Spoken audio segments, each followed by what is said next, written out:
Gonna start a new series, I think, called What Is It? Picked up a bunch of stuff today from my MRI pickup. Always some new and exciting boxes of goodies. Some of them were very heavy. This one just looks like some kind of power supply. It had 550 VDC. So hopefully we don't get shocked. Because I was changing a circuit board on the flat screen 4K the other day. And it zapped the shit out of me. And that was just a little bitty relay that I was changing. TV was unplugged. It definitely holds a charge, that's for sure.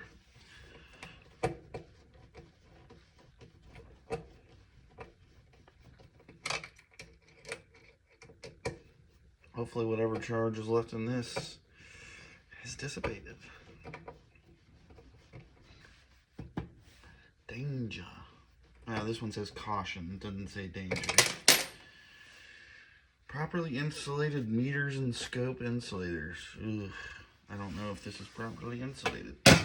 Probably not. But you know what?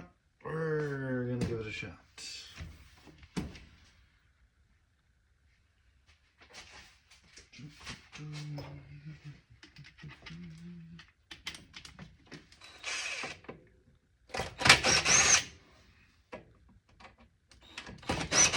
Seems to be some kind of power supply, as you can see from the bottom. Giant heat sink. Doesn't necessarily mean it's a power supply, but power, charge, electricity. Anyway.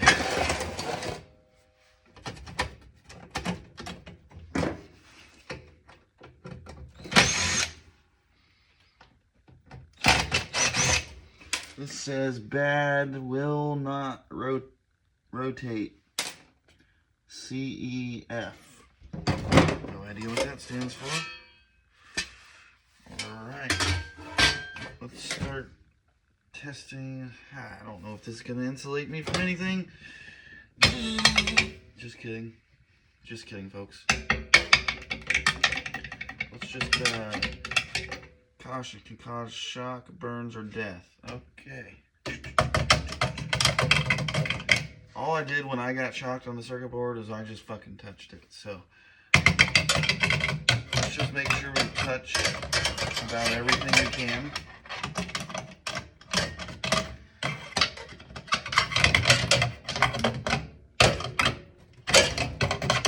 Alright. I think we're safe to proceed. What I'm going to do first is snip all these wires. Love these snips. I recommend you pick up some.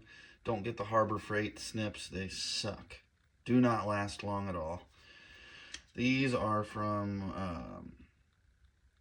either Home Depot or Lowe's. I think they sell them. There's Klein's, and Klein's are pretty good, but Lennox, they make the best snips. And I recommend, if you're doing a lot of snipping, get the long, straight aviation snips. You can get the curved left, curved right, short snub nose, but I like these long ones, man. They are cool, because look at this. You can just get this whole row and just easy snip them all at once. You can get down in the spots that you can't normally reach. Let's go ahead and discharge that if we can. Get the hell out of here.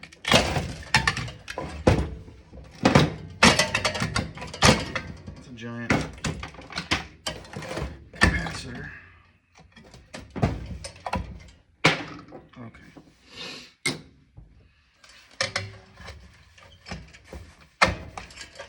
Yeah, you can snip like 10 wires at once, depending on the size.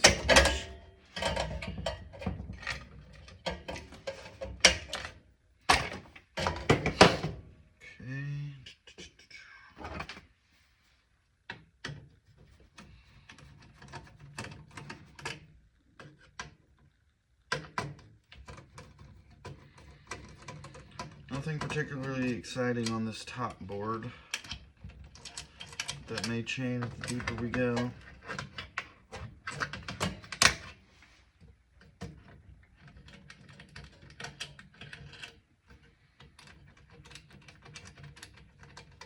Looks a little more exciting underneath this one. So this would just be like a mid-grade board for me. I won't send it off to board sort. I've got a big order, hopefully going out Monday to board sort. According to my specifications and categorizations, I think that's right.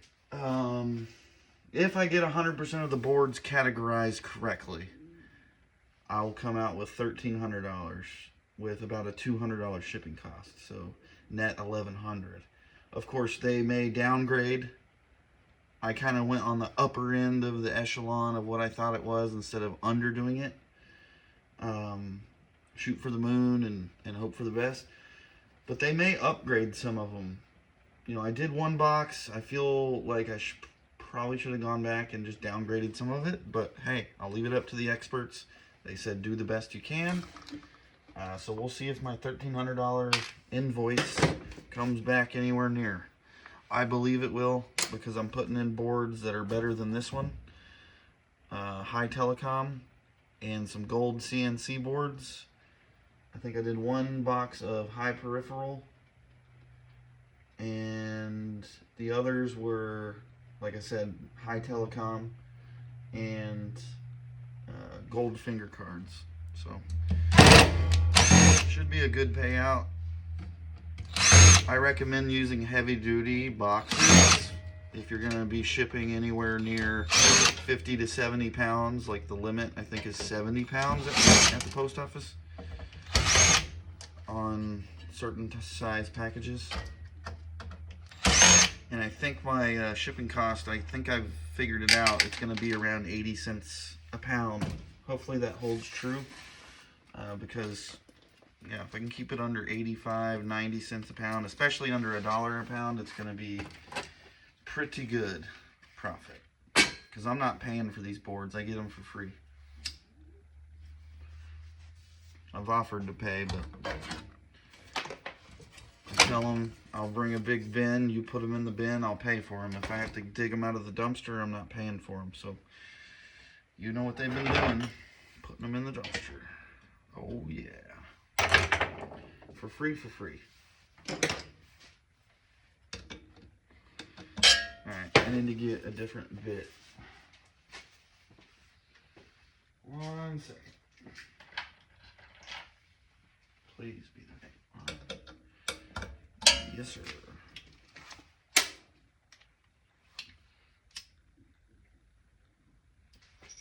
So my workshop may look a little different. I moved. My landlord sold the house. So we're at the in-laws' house. Made me a little spot in the garage here. Little workbench. Didn't have one at my place because I'm lazy. Didn't make one.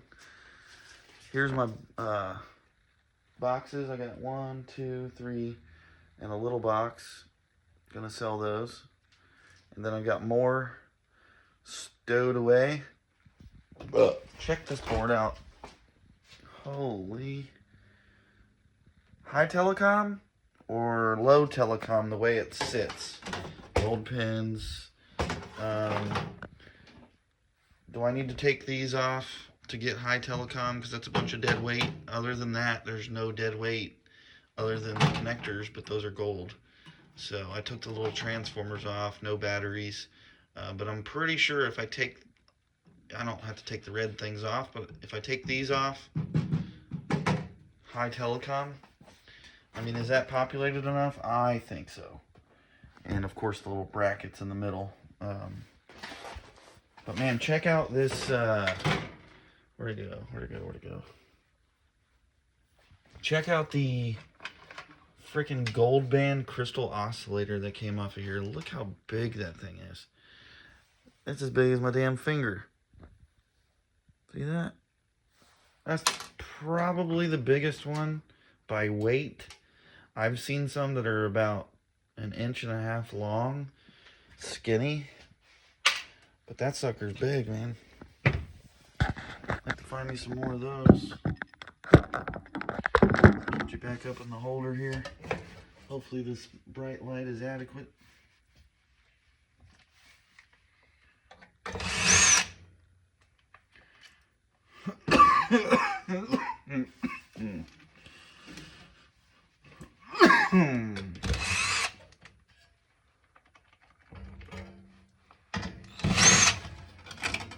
Always check these, they could be brass.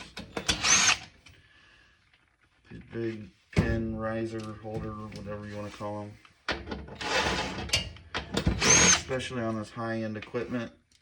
A lot of, well, those aren't, clearly. But a lot of times on the high-end medical equipment, you'll have the brass risers or brass screws or stainless, but a lot of times brass. This just looks like another regular power board.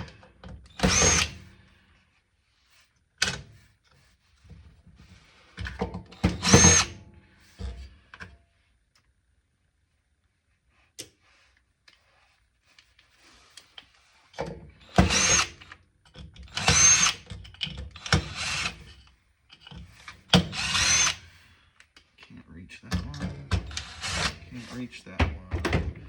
That's what we got the long screwdriver for.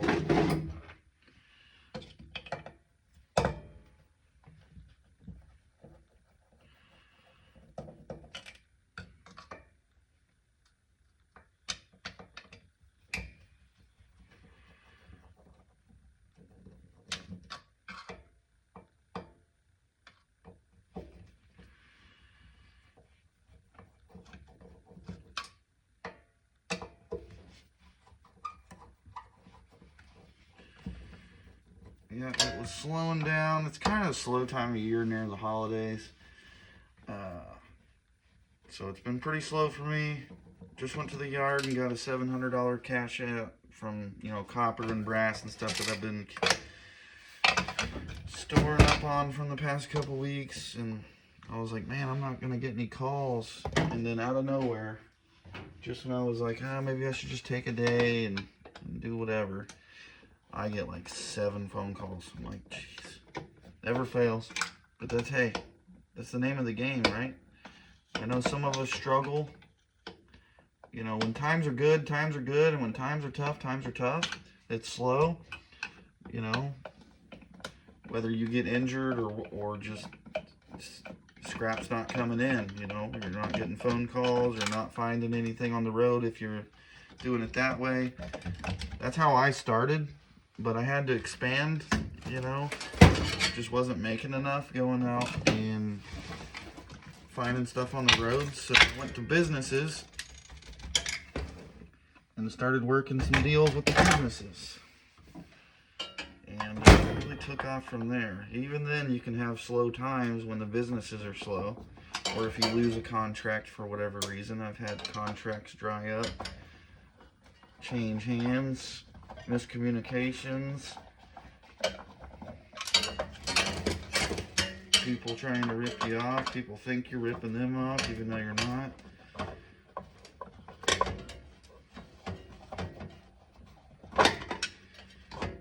I pay for my scrap. Some people charge.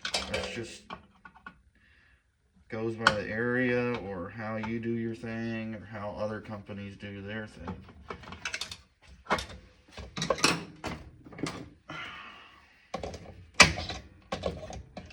We're just gonna take the easy way out. Here we go. Just cut it out. Nothing good in that ribbon wire, most likely. Let's see. These could be copper, and they are. I don't know if you can see that. Check that one, probably not. Oh, it is indeed a copper plate under there.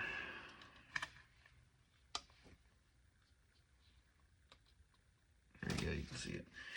So we'll get those out. I leave the transformers on my low grade boards because I get 30 cents for a low grade board. Some people would call it mid grade. I'll call it low grade at my yard. I get 30 cents a pound for this board, so I don't take anything off. Unless there was like a little IC chip or EEPROM or something, but I don't worry about those. Transformers, I get 25 cents a pound, so I just leave them on. This aluminum heatsink, I may take it off. It's so small, I really don't, it's not gonna make or break me. But that's just how my yard pays on power boards, is 30 cents a pound, which is a pretty good price. Can't complain.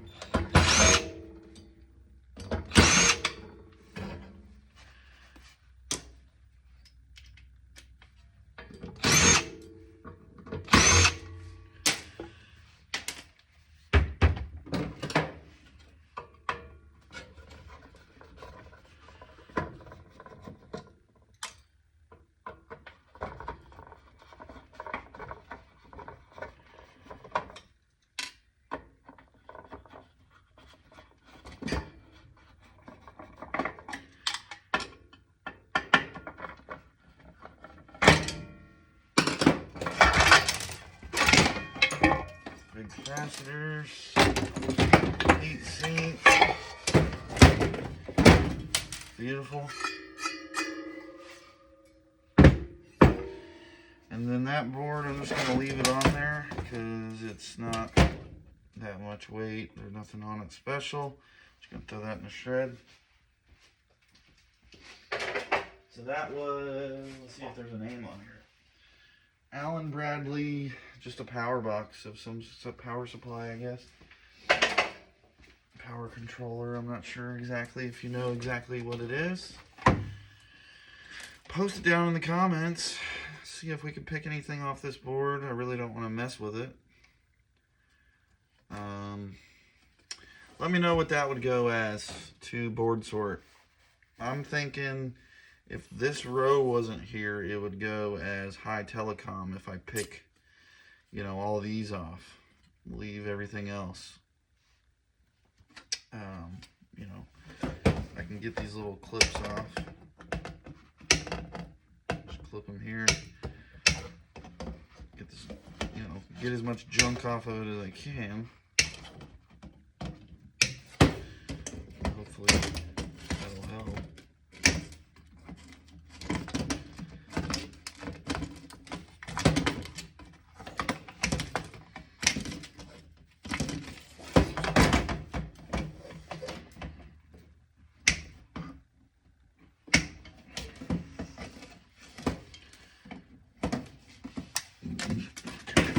Okay, so yeah, well, I am gonna pick one thing off. That may be gold underneath. Nope, no gold underneath. I like the ones that are, but little crystal oscillator. We'll check under the sticker to see if there's any visible gold. I don't think this is gonna have a window because it's not an EEPROM, but you never know until you look. I've seen some that are not EEPROM removables have a window on it. I only pick the ones that have the gold visible, either a gold cap or a visible window with gold, but nothing there. Maybe a good chip, I don't know. But yeah, I'm thinking low telecom or high peripheral, but if I cut all of that dead weight off, pushing high telecom, I'd say. Again, take that off, maybe even take the relays off. Let me know. How do I make this high telecom, or is it even capable of becoming high telecom? Awesome. Well, that concludes that one. I'm going to go grab something else and start a new video. Thanks for stopping by, guys.